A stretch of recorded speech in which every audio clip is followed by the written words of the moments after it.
As a young man, I grew up in a good home in Ogden. Though it was a good home, it really never gave me any opportunity to see God or religion or a need for it. Then things started to happen in my life.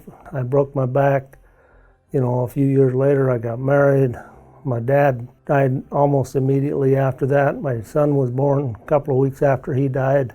I'm sitting here wondering, what is it that life is supposed to be about?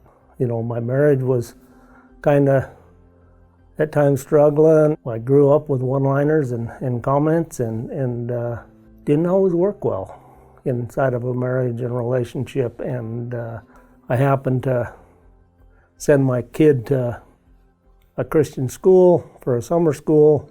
So that drug him and my wife into the church, and I started coming to men's group one day a week for several years. And the question came up to me, are you ready to die? To me, it just hit me like a ton. Am I ready to meet the Maker? What's my wife and son going to say at my funeral?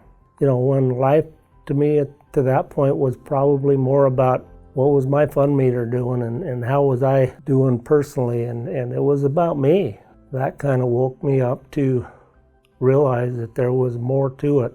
Through that process of probably 4 years going to those round tables, the Bible really became a handbook of life, of how to make sense of some of the stuff. And it's okay not to be perfect, and it's okay to let somebody else win. And it really started to make more sense that I needed to put him in front of me and to value what my wife and my son thought of how I was treating them and other people in the world as well.